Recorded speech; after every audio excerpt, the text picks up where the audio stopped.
To me, nothing sounds worse than going and sitting in silence for long periods of time. I have had to embrace what meditation looks like for me. It does require me to engage in a practice that helps me to silence my mind. It's not necessarily something that someone has handed you a piece of paper and said, this is how you have to do meditation. This is how things have to work. And you've created a process that works for you as a mom, works for you as an entrepreneur.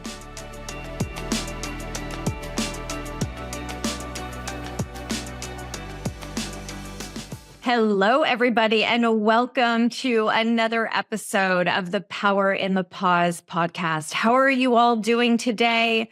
As a reminder, please do not forget to hit subscribe so that you do not miss a single episode because they are released every single week. And you would do me a huge favor if you would please leave a 5-star rating and a review so that more people can find this show. So without further ado, I am welcoming you guys into today's episode where I am joined by Dena Farash. Hello, Dena. How are you?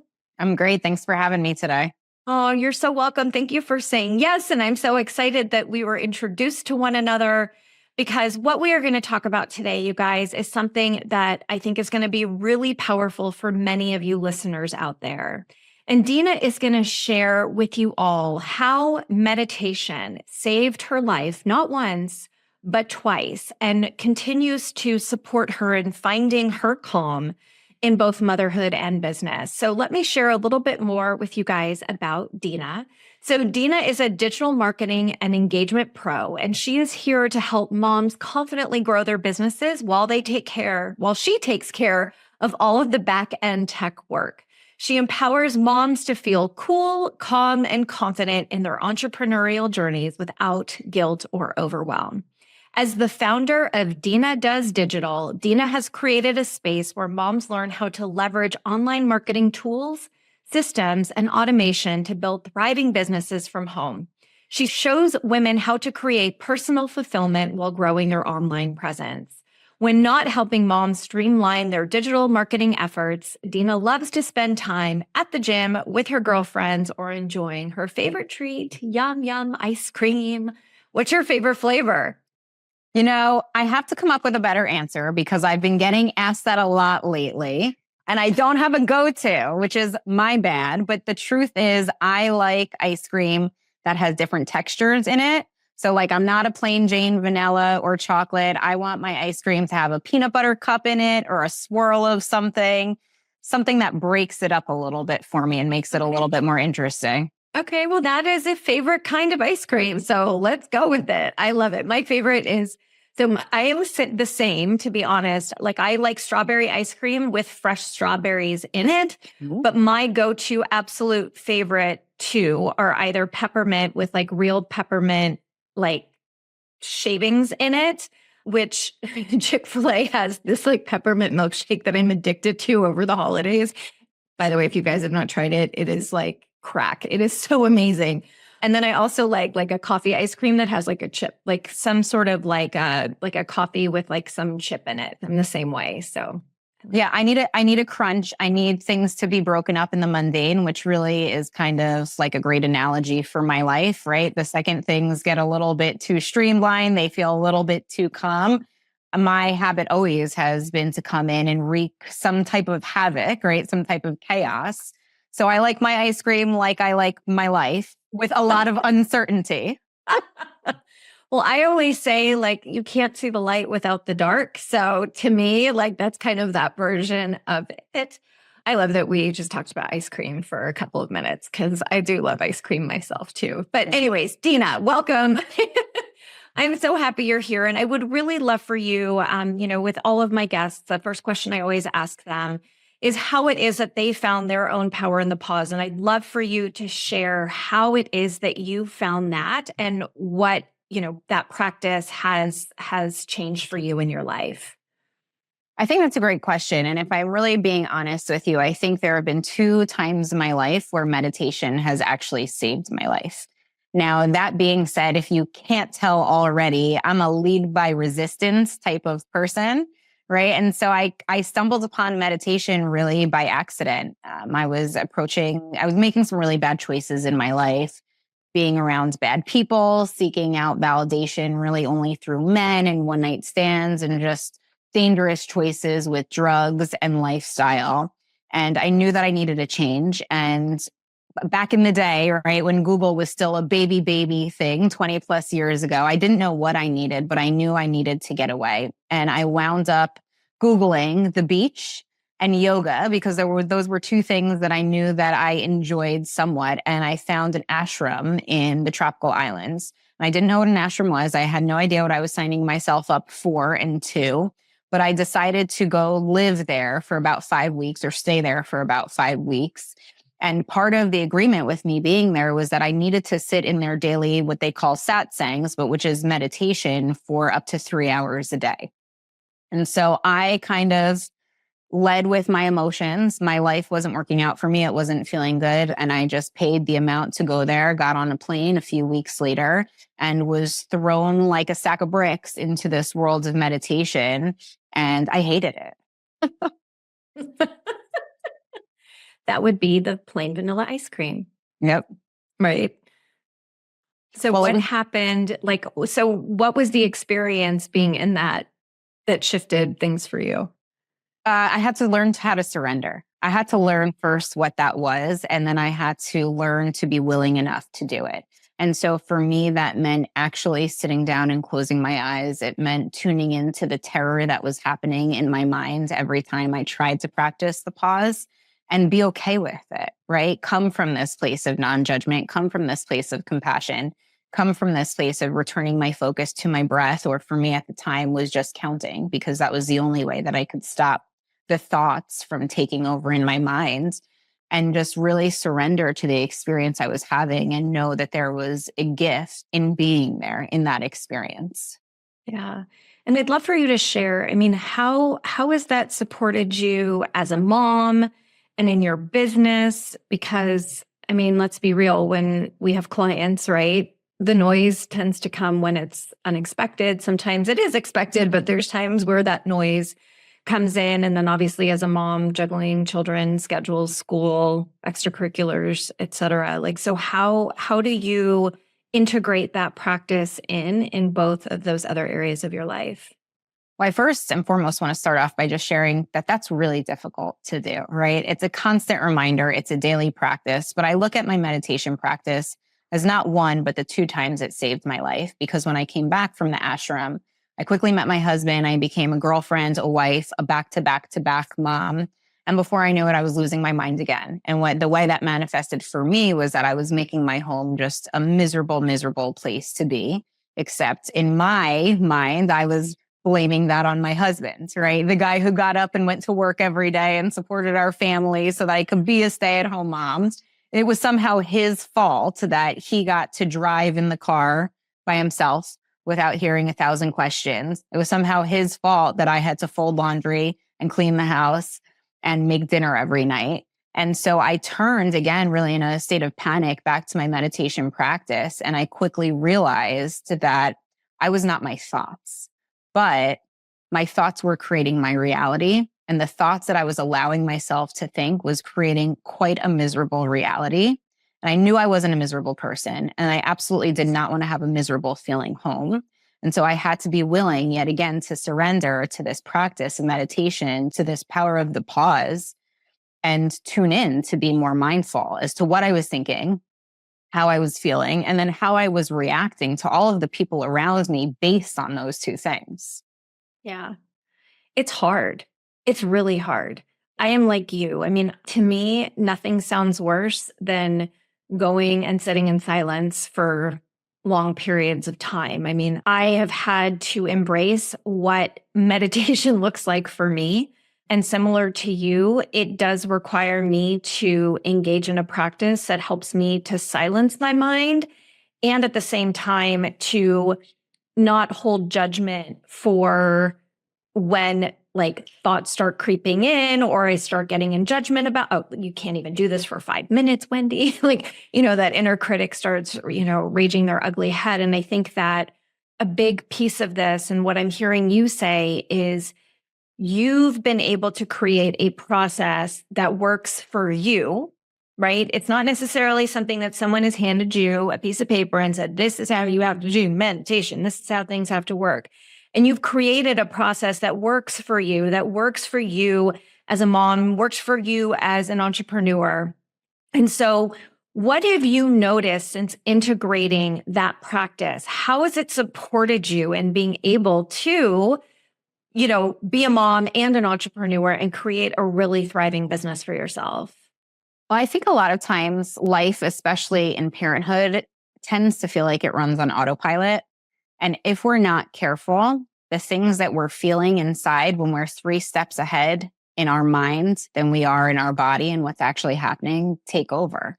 And the anxiousness that just naturally surrounds being ahead of where our body actually is rules the roost.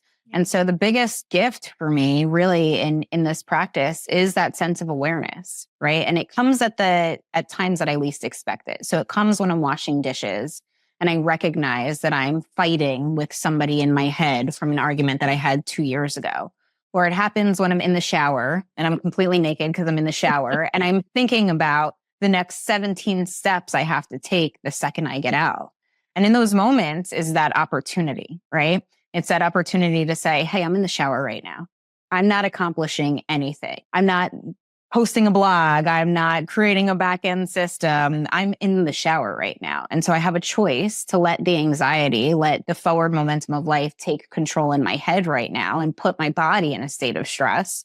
Or I have an opportunity to just feel the water on my head and on my body and just be there. Even if that just lasts 10 seconds, if I'm lucky, every time I can switch back to that place of just being, I'm in a better spot than I am when I'm constantly doing in my head, but not actually producing with my body. Yeah.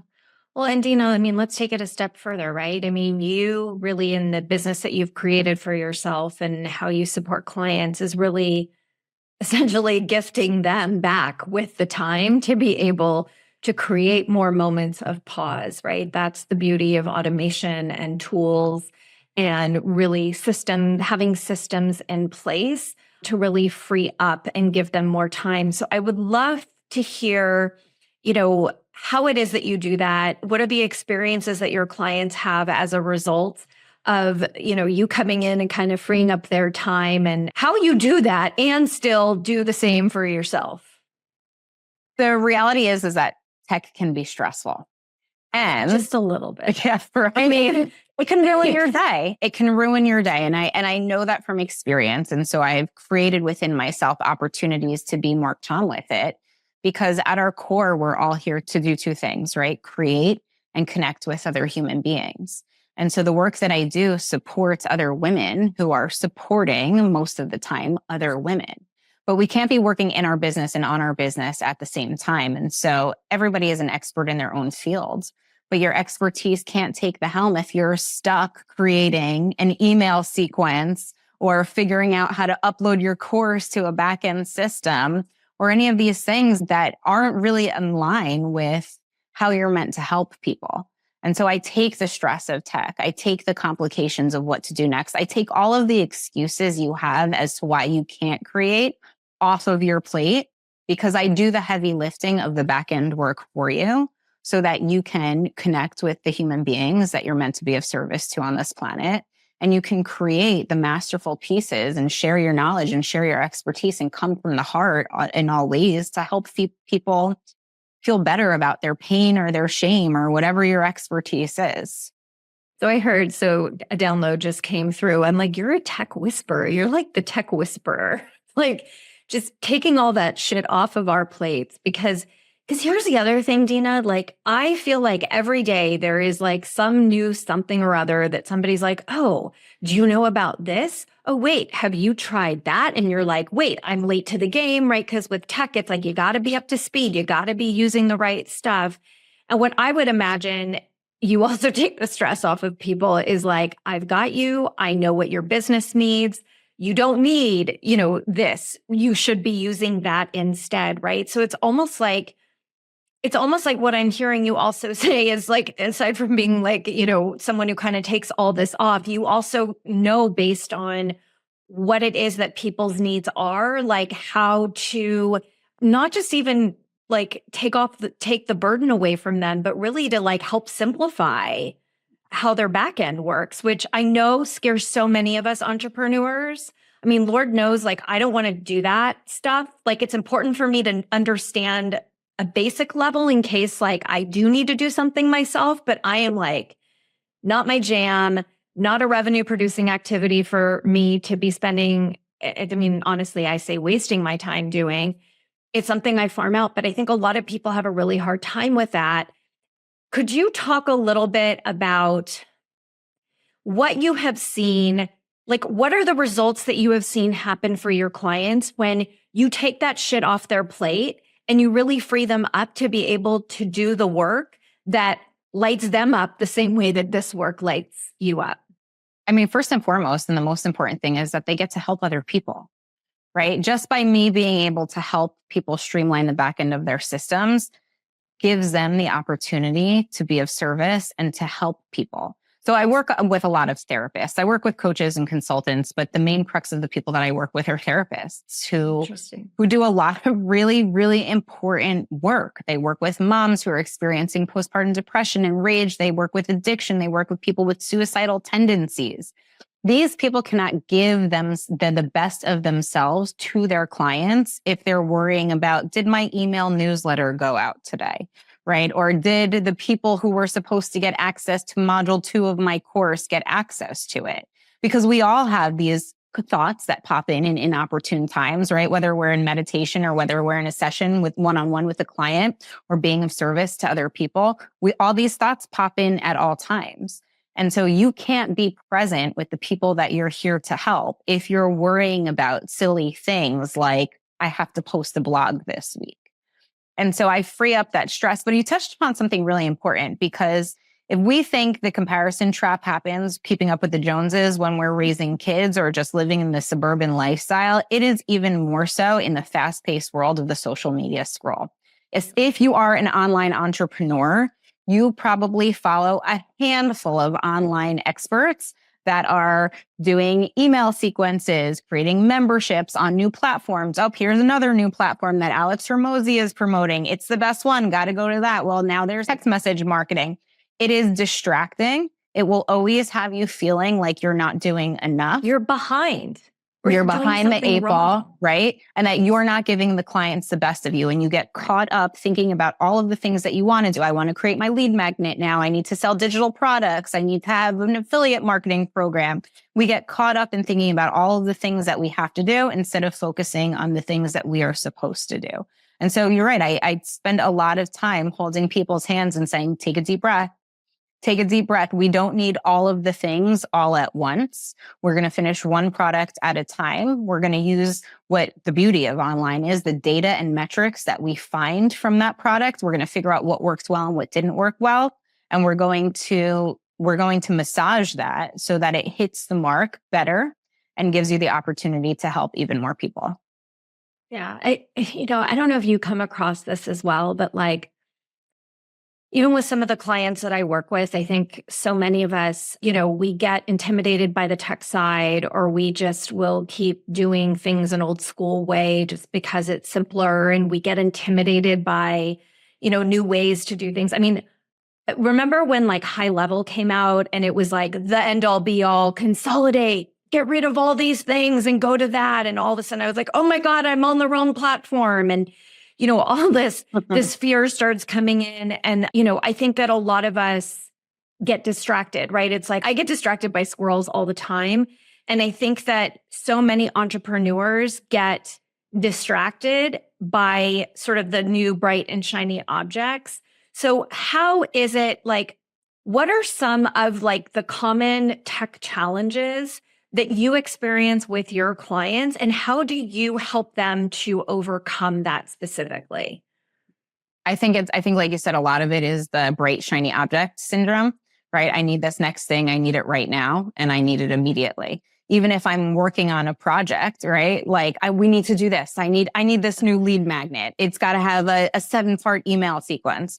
Let's take one thing at a time. And so the biggest thing I bring to the table is actually completing a project, right? It's actually completing a project and course correcting when we do get distracted by a brand new platform that we think is all of the highest rage, right? And we'll use Go High Level as an example, right? High Level is great, but it can also cost you up to $300 a month. And if your business isn't in a position to pay an additional $300 a month, then no, it's not something you need. And sometimes we have to have those really clear-cut, uncomfortable conversations to bring about other systems in place that will do the same exact thing. But it might not be the shiny object that all of your favorite online entrepreneurs are using. And I will say too, if you are a solopreneur or if you work at all in the digital space, you are caught in an ad algorithm on every platform, whether it's YouTube, Instagram, Facebook. These people are so good at what they do. You're caught in the ad algorithm and they're always going to distract you from what you should be doing because they want to profit on your level of distraction. They want to profit through your affiliate links. These people are in the business of not necessarily helping people. They're in the business of creating that bottom dollar for themselves. And we get really distracted by other people's success or their perceived sense of success without focusing on what is realistic for us. Yeah. So, what would you say to somebody listening who tends to get distracted or intimidated even by the tech side of business, whether they're looking to switch or they think that they need to switch platforms, or maybe it's someone who, like me, all of a sudden was like, hey, don't want to do divorce anymore. And now I'm going to be doing this thing called business coaching predominantly. Need a new website, need a new this, need a new that. Like, what would you say to somebody that is feeling that overwhelm of like, why should I bother? Or maybe they're staying stuck in a business that isn't serving them anymore. What would you say to them to sort of ease their mindset, but also instill confidence that they can do what it is that they desire, regardless of the tech? First and foremost, you have permission to change your mind. So if you were in one field, especially in the digital space, and you created an identity around it, because I did this myself, and all of a sudden you shifted, you have permission, regardless of what your established audience already thinks, you have permission to make a shift, right? So that's first and foremost. Don't keep yourself pigeonholed in a place that isn't lighting you up anymore, because the internet is a world of possibilities and there truly is a customer for everybody. That being said, start with one thing at a time. Start with one thing at a time. For me, you need social proof of who you are and what you do. That's why a website is always a first step, because people are always going to seek it out. They want some validation about who you are. It's not good enough to have a new Gmail email address and tell people to contact you there. You do need a new website, and you need a website that tells people that they are safe and in the right space when they get there. And then more importantly, the purpose of a website is not really to explain who you are. It's to elicit action from your user. You need people to take the next step. Otherwise, your website isn't working for you. But again, the internet has millions of people on it every day. I think the data says that there's about 3 million people that log on to Facebook every single day. So the right client is out there for you. You just have to learn how to master your messaging to reach them. Sometimes that means you need to reintroduce who you are now, giving yourself full amounts of grace and permission to make that switch, and then give them value. Like, figure out what pain your ideal client is in and then solve their problem the best that you can, even if it's through a free tool, even if it's through hosting it on a Google Drive, which you can use for absolute free. There are so many online entrepreneurs that have made millions of dollars off of a Google Drive PDF. And yet, some of us who work from our kitchen tables, like myself, get overwhelmed thinking that we need to make the prettiest product, that we need to make it sexy and appealing. And if it doesn't hit all the bells and whistles, it's not going to convert. But that's not true. If our messaging is on point, if we're serving from the heart and we are solving people's pain and problems, then they trust us. And when they trust you, they come to you for more work. Yeah. And I think that we overcomplicate it. One of the reasons why I think we overcomplicate things for ourselves is because, and I don't mean this disrespectfully to anyone listening, but I think that we give consumers way more credit than we need to, not because we think that they're not smart, but more of like, we've thought about things so deeply that we're in a whole other, like, we've gone from A to G in the process, and we forget that our consumers are not at G, that they're just at A too, like we were.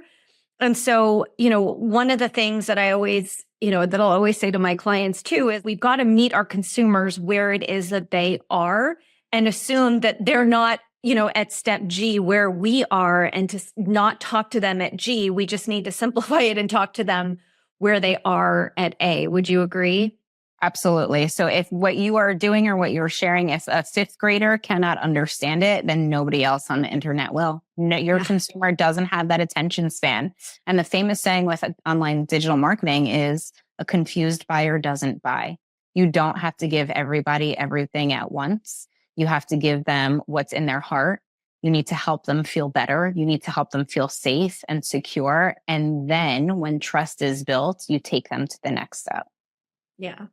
So, Dena, I would love for you to leave our audience today with one final thought around, like, when you help clients to simplify their online businesses through creating these digital systems, what is it that you see for yourself? Like, what is the fulfillment on the other side that you both receive and that you witness and you gift your clients? That's a great question. And it makes my heart feel a little happy. My success is in my client's success. If I can alleviate the stress so that they can solve people's problems, then I've done my job, right? If we leave our time working together, whether it's a monthly package where we consult every single week, or people just hire me to create their course and do the backend for it, or create their sales funnel. If they leave feeling so proud of what's been created that they're willing to share their work with the world, that's a success, because they can then confidently and courageously tell people who they are and how they're helping the world. If you don't feel good about your website, if you don't feel good about your sales page, your offer, your course, you're not going to share it with anybody, which means you help nobody. But if you feel great and you feel confident in what's been created for you, you can share it with the world. Yeah. That's so beautiful. And like, it even allows me to feel like I can take a deeper breath knowing that you've got my back end and I don't have to worry about it. Right. I mean, to me, it's like you really do give oxygen back to entrepreneurs. Yeah, I do my best to take the stress out of tech, because tech can be overwhelming. That's just the reality. Tech can be overwhelming. It can be a nonstop loop of not feeling good enough. But when you have the right person supporting your work, coming in as a true partner, then you work together and all of a sudden you have a team. Yeah, I love it. Anything else you want to leave us with today around perhaps even something about, the meditation practice that you do? Is there something that you learned that you wish you would have been told that helps you in showing up every day as an entrepreneur and as a mom? For me, when it came to meditation, especially as a mom, I needed to create a system that helped me feel successful, right? So I knew, even though experts were telling me I had to sit in meditation for 2 hours a day, I had a 1-year-old and a 2-year-old, and I knew that was absolutely impossible. And so I started small. I told myself meditation is just about 5 minutes a day for me. And after 2 weeks, I'll reevaluate. I'll check the data. Did it make a difference? And another 2 weeks later, I'll reevaluate again. So create systems that help you feel successful, not additional tasks that weigh you down, that make life feel overwhelming and impossible. Yeah, I love that. Dena, thank you so much for being here today and for joining me and for doing the work you do, because it is not in my wheelhouse whatsoever. And I have a tremendous amount of respect for you and what you do, because to me, it's a lot. I just want you to know, it's like, truly, you are a gift. So how can people find you? Where can they follow you? Maybe they want to reach out and get more information on how even you can help them. Absolutely. My website is denadoesdigital.com. It's Dena with an E. I do a lot of sharing on Facebook. You can find me at Dena Farash. I am on all platforms, but those are the places that I share and show up the most. I love to connect with ambitious women, women who are here of purpose, or women and moms who are just figuring out their purpose for the very first time. Amazing. Dena, thank you so much, you guys. All of Dena's contact information can be found in the show notes with one simple click so that you guys can connect with her, follow her. And if there's more that you want to engage her with, please feel free to do so. Dena, thank you again. Everyone tuning in, thank you so much for being here in today's episode. You know, with every single one of my shows, my goal is to help each and every one of you to find your own power in the pause, because it is going to look different for each and every one of us. I hope that you guys have a beautiful, beautiful rest of your day. Sending you so much love and light always. Mwah. Bye, everybody.